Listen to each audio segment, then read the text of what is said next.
shoot, then become invisible. Look, I'm an artilleryman, hadn't heard it put that way before, but it makes a lot of sense, especially in the context of modern war. And that's one of the key takeaways from our conversation today with two Ukrainian artillerymen who run the Krab self-propelled howitzer. Now, this interview is part of a fundraiser that we just kicked off with Zynga's Paw, where I'll be working to pull together $14,000 to get these guys 2 electronic warfare kits to help protect them from Russian drone strikes. For those able and interested in contributing, the links are in the description and pinned comment below. And as a bonus, by the way, $200 donation and you get a personalized message written on one of these rounds fired by a Krab at the front. Look, Father's Day is coming up just around the corner. How about that for a gift for Dad? Now, Alexander and Ihor explain the current drone threat, how much that's changed in the last few years, survivability tactics for artillery in modern war, and quite a bit more. I really enjoyed, was humbled being able to talk with these guys today, and hopefully we can help them out here in the near future. And with that, let's get to the conversation. All right, gentlemen, thank you so much for taking the time to talk today. I was hoping we could start out with just a quick introduction from each of you. Alexander, if you wouldn't mind starting, then Ihor, just kind of talking about who you are and what your role is in the unit. Can I speak first? My name is Alexander. I am an officer of Armed Force of Ukraine. And I have to say that from 2022, we are struggling against Russia. Russia is a terrorist state because they entered our country, and we have to defeat our families, our land, our houses, our parents. And unfortunately, Russia is a bigger country than we are. But our courage is on very well level, but we have to say that we have to ask you some help, Ukrainian people. Our battle is very hard. Last time, the Russians are using FPV drones, and they are very harmful for us, for our mechanized infantry combat vehicle, for our trucks, and of course for our lives and lives of our soldiers. We ask you to help us by anti-radar systems, because from 2022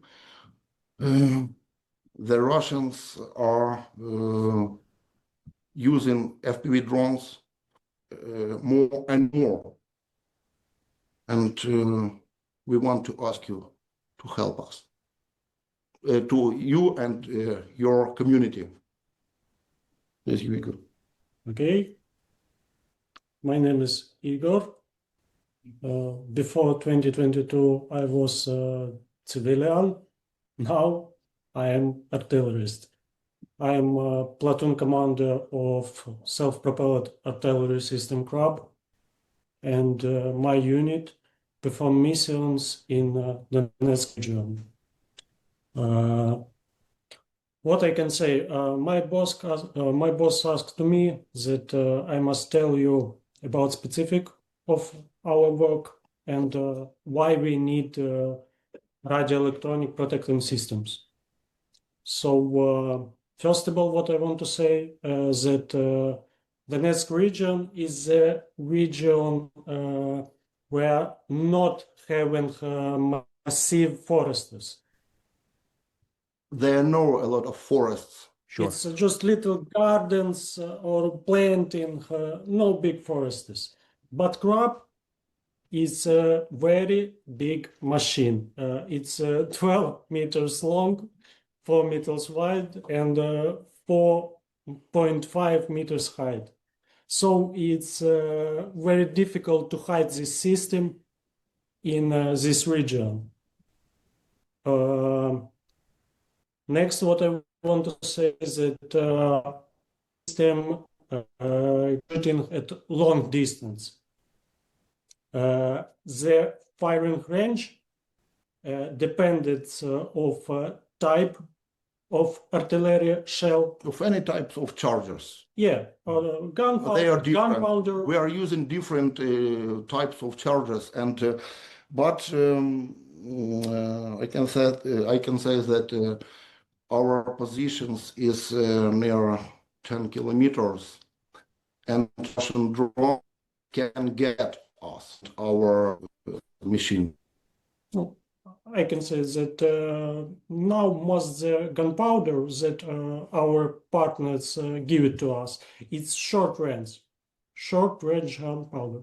So if we want to destroy enemy target, the deeper from front line, we must go in closer to front line.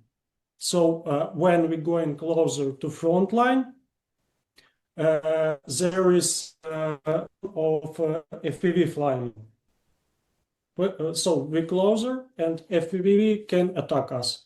So we're trying to build a multi-layer system of defense. So we make some shelters for our machine.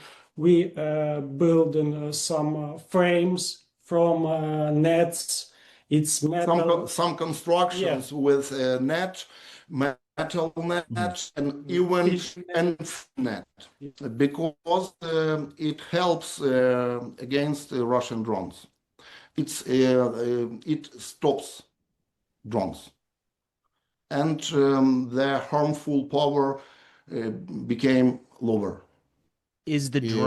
Are the Russian drones the primary threat that you guys are facing in the Krab? Yeah, in the end of 2022, we lose 2 machines. In the course of Russian drones have a target our machines, and excuse me, and aimed us as their target. But Russians are developing their drone systems, and in the same time we are trying to develop our protections, and the most of them are anti-radar protection, because in most of cases Russians use the radio-controlled FPV drones, but the last time they even use the drones in optical lane. It's very harmful, and in that time we have no protection from this type of drones. Only physical protection. Only physical protection by shooting, aiming, shooting, and landing.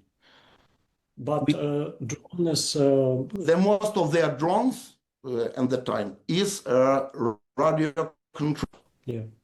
And the big part of them, the most part of them, is radio controlled, and we have to ask you to help us and to buy an anti-radio, anti-radar system.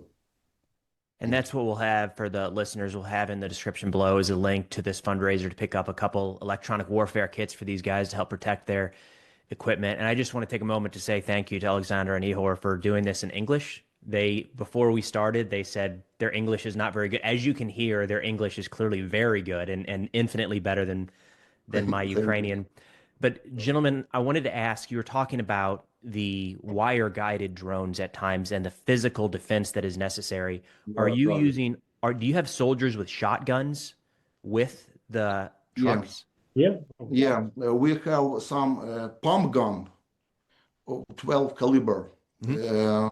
Its charges are more harmful for drone, but it has there is no a bullet. There is plenty of bullets, small bullets, and we can aim it and shoot them. Excellent. It's very good. It's very good weapon. What are the Krabs primarily being used for in terms of fire missions? Are you firing counter battery? Are you supporting maneuver elements? Is there something else? What are you traditionally shooting on the Russian side? Our priority targets, it's enemy artillery. Enemy artillery. So we working to I want to say that our commanders gave us some missions, and the primary targets are anti-artillery struggle, but we have actions to terminate Russian forces, not only artillery. We can shoot trucks, soldiers, and any enemy's vehicles, such as tanks, trucks, and big groups of enemy troops. All right, so I'm going to interrupt real quick first to show you some footage of the Krabs in action, because why not? That's awesome. But also just to remind everyone that's able and interested in contributing, links in the description and pinned comment below to donate to help get these guys a couple electronic warfare kits. And $200 to get a personalized message on an artillery round fired at the front, that's pretty, I mean, start thinking, right? Possibilities there are endless. But anyways, back to it here. What is one of the arguments that we hear a lot now is, I mean, you guys are talking about how effective drones have been and how dangerous drones are and how accurate they can be. What's the argument for continuing to use artillery from your perspective instead of drones for some of these examples? Чи я правильно зрозумів, чи актуальне далі використання артилерії? В принципі, да. Okay, when we have bad weather like rain, drones are not flying. It's festival. When drones not flying, artillery is first засібрадження. The first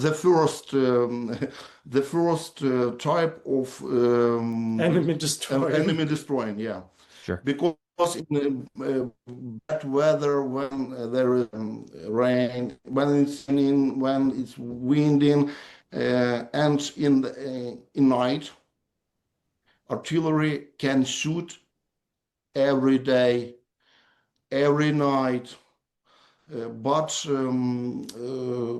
as you know, from 2022, the drones became more the most powerful and the most multi-usable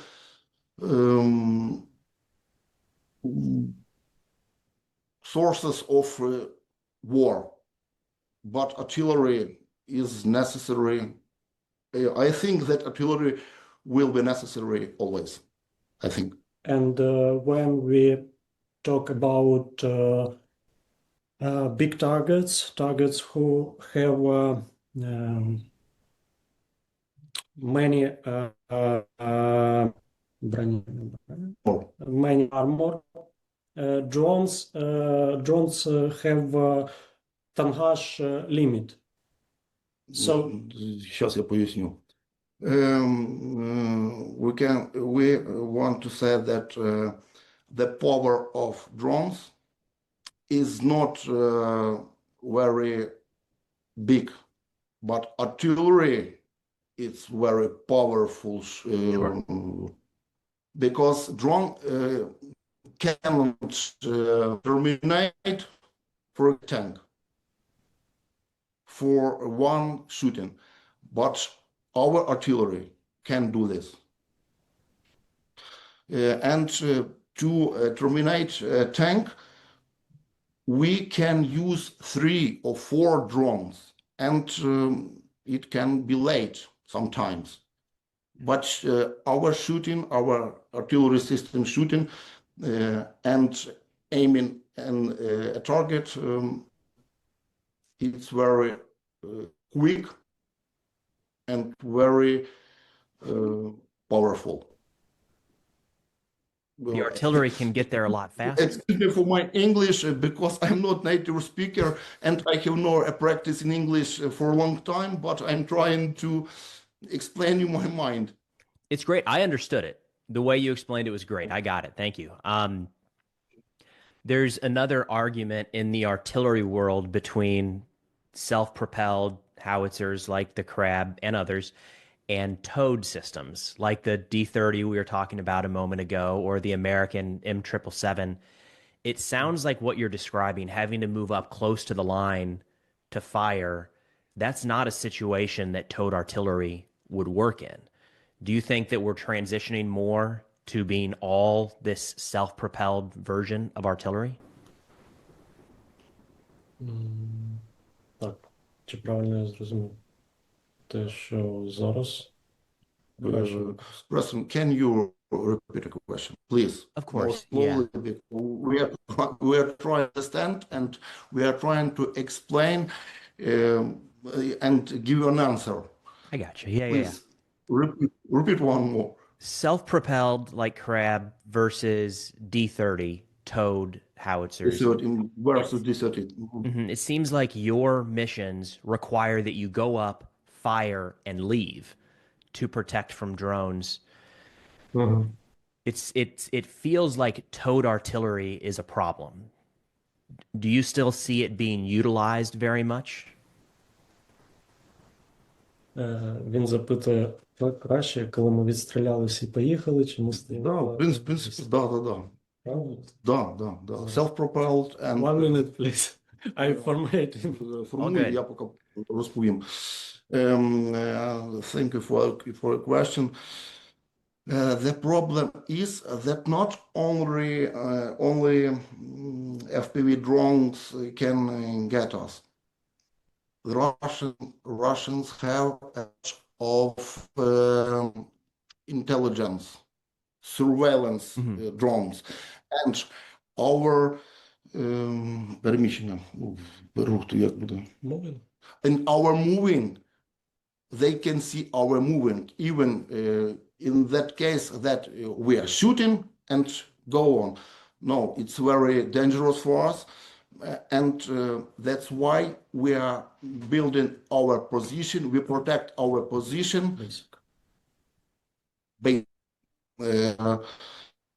As you said, that our Krab versus D-30.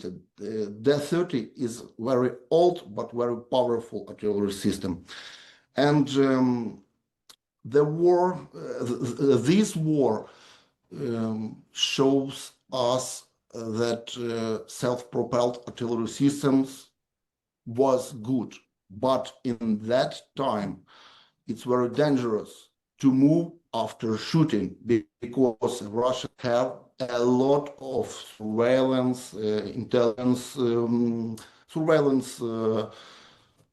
drones. Interesting. Okay.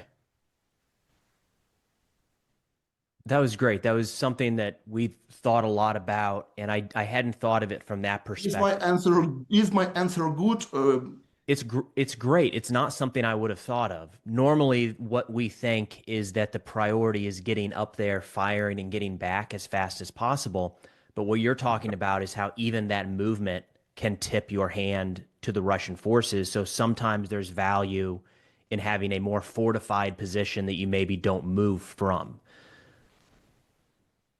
It's an interesting side of that I don't think is often debated. We only change position. We only change our position. It's not long move.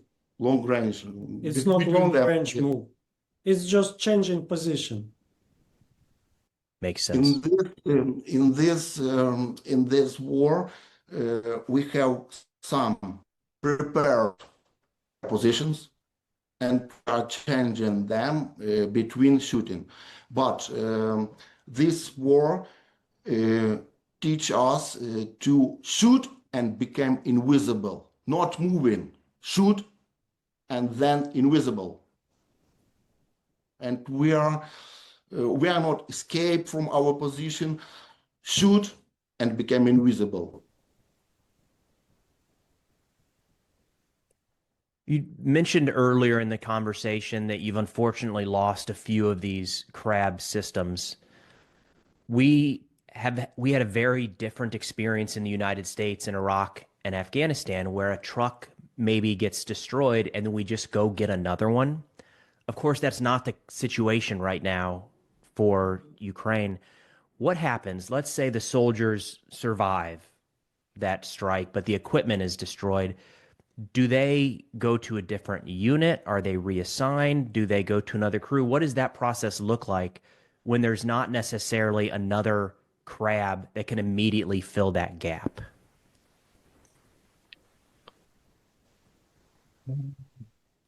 We have very good people. Our people can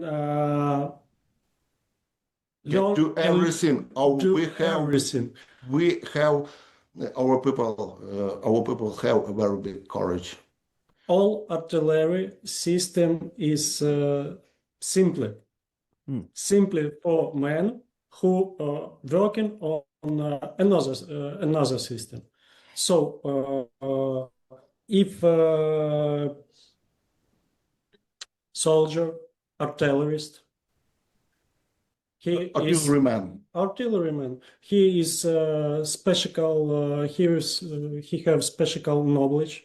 And your question that he go into another unit.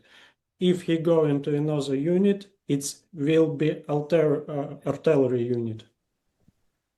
And I want to say that our soldiers can use different artillery system.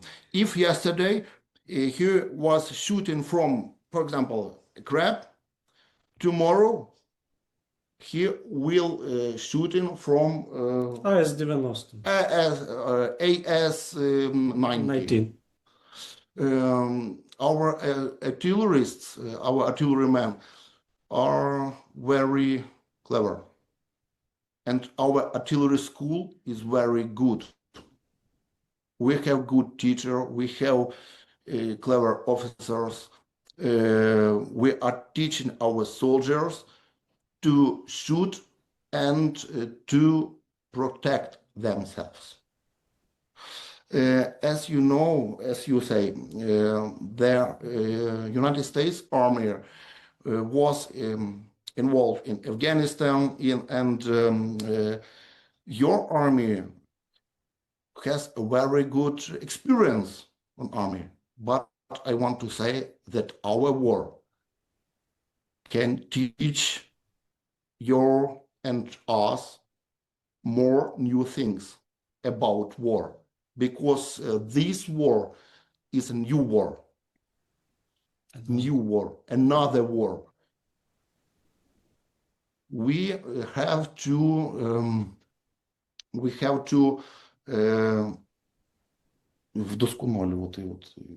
develop our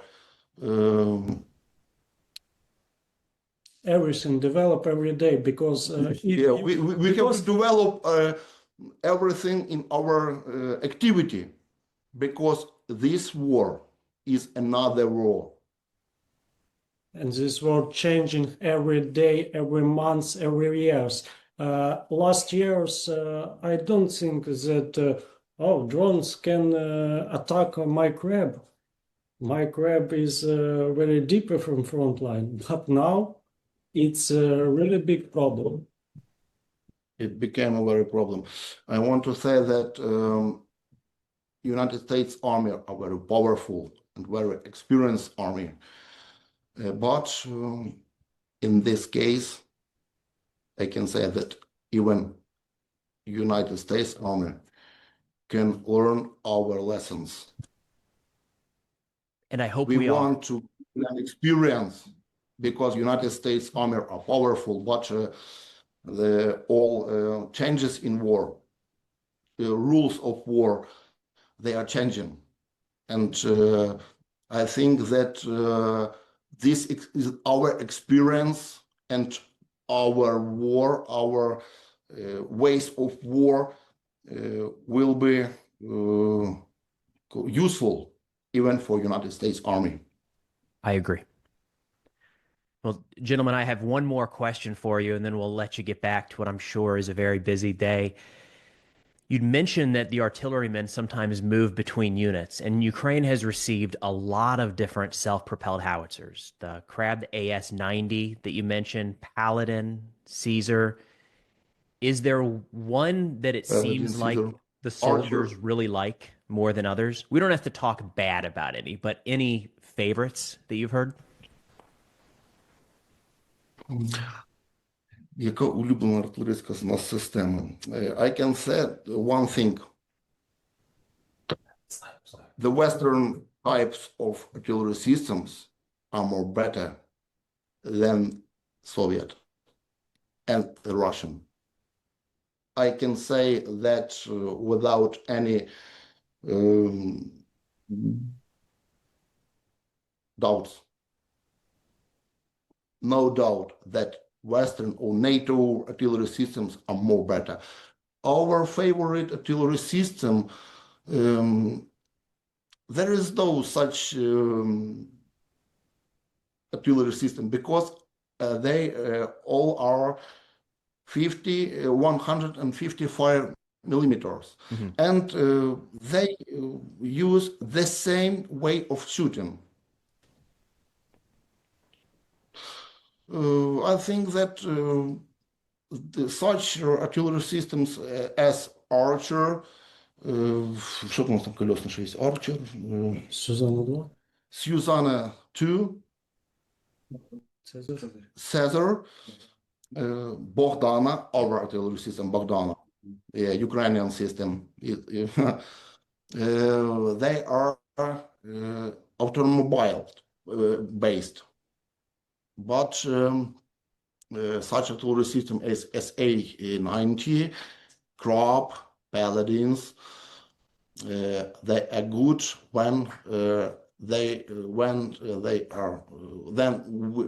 when we use them in bad weather, when there is mood,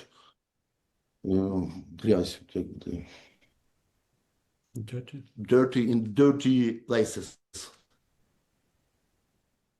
Because those artillery systems that are using by wheels, they are not such. They have no such level of propelling. Okay. But our self-propelled system is powerful for moving, for shooting, and escaping to their position. It's awesome. Thank you guys so much, Alexander, Ihor. Thank you for taking the time. Thank you for what you're doing. I learned a lot, and I know the audience is going to learn a lot, and hopefully everybody listening, again, the link in the description, the pinned comment will have the fundraiser to help these guys pick up a couple electronic warfare kits. But again, Alexander, Ihor, thank you so much from the bottom of my heart for all you're doing. All my best to you, your soldiers, your family members. Thank you. And hope to talk again soon. Glory to Ukraine. All right, so again, thank you so much to Alexander, Ihor, Zynga's Paws team that helped put this interview together. Every time we interact with somebody actually out there in this fight, I learn something new. There's just an infinite amount of data and tactics and lessons that were taken away from this conflict. But again, if interested and if able to contribute, please consider donating to this fundraiser, $14,000, to get a couple electronic warfare kits for these guys right here to add to their Krabs. But that's all I got for now. Thanks for watching, and I'll see y'all next time.